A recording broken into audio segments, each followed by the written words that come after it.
എല്ലാവർക്കും തോന്നിയ പോലെ വലിയ സന്തോഷം. ചെറിയൊരു വിഷമത്തിൽ നിന്നാണ് നാട്ടിൽ നിന്ന് പോയത്. നാട്ടിലെ ട്രിവാൻഡ്രത്തെ കളി വിചാരിച്ച പോലെ നന്നായിട്ട് ചെയ്യാൻ പറ്റാത്തൊരു വിഷമത്തിൽ ആണ് ഇവിടെ നിന്ന് പോയത്.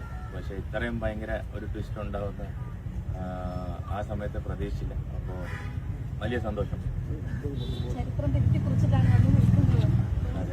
മലയാളികൾ ഒന്നടക്കത്തോടെയാണ് താങ്കളുടെ ഈ വരവ് കാത്തിരുന്നത്. എന്താണ് മലയാളി ആരാധകരോട് പറയാനുള്ളത്? പറയാൻ വാക്കുകളില്ല. ഇപ്പം മാത്രമല്ല, എന്നെ ടീമിൽ എടുക്കാത്തപ്പോഴും ടീമിൽ ഉള്ളാവുമ്പോഴും പെർഫോം ചെയ്യാത്തപ്പോഴും നമ്മുടെ കുറേ സെറ്റ് ബാക്സിലാണല്ലോ നമ്മുടെ നാട്ടുകാർ എപ്പോഴും കുറച്ച് കൂടുതൽ കൂടെ നിന്നിട്ടുള്ളത്.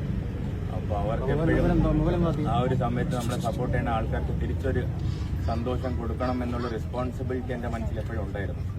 അപ്പോൾ ഈ ഒരു പെർഫോമൻസ് നാട്ടിലുള്ള എല്ലാവർക്കും ഡെഡിക്കേറ്റ് ചെയ്യുന്നു.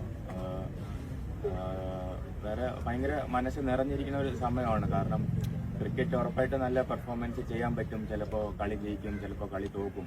പക്ഷെ ഇത്രയും ആൾക്കാരുടെ ഇത്രയും ജെന്യുവൻ സപ്പോർട്ടും ഇത്രയും പ്രാർത്ഥനകൾ കാണുന്ന കുറേ വീഡിയോസും കുറേ മെസ്സേജസും കുറേ റീൽസും വീട്ടിൽ വൈഫ് കാണിച്ചു തരുന്നുണ്ട്. അപ്പോൾ അത് കാണുമ്പോൾ എനിക്ക് ഭയങ്കര എന്താ പറയുക, കണ്ണൊക്കെ നിറഞ്ഞു പോകുന്നുണ്ട്. അപ്പോൾ അത്രയും സ്നേഹം എനിക്ക് അറിയിക്കുന്നുണ്ടോ എന്ന് പോലും എനിക്ക് അറിഞ്ഞുകൂടാ. പക്ഷെ അതിന് എന്നെ ഇത്രയും സ്നേഹിക്കുന്ന എല്ലാവർക്കും ഒന്ന് മനസ്സിൽ എനിക്ക് വേണ്ടി പ്രാർത്ഥിച്ച എല്ലാവർക്കും ഞാൻ നന്ദി പറയുന്നു.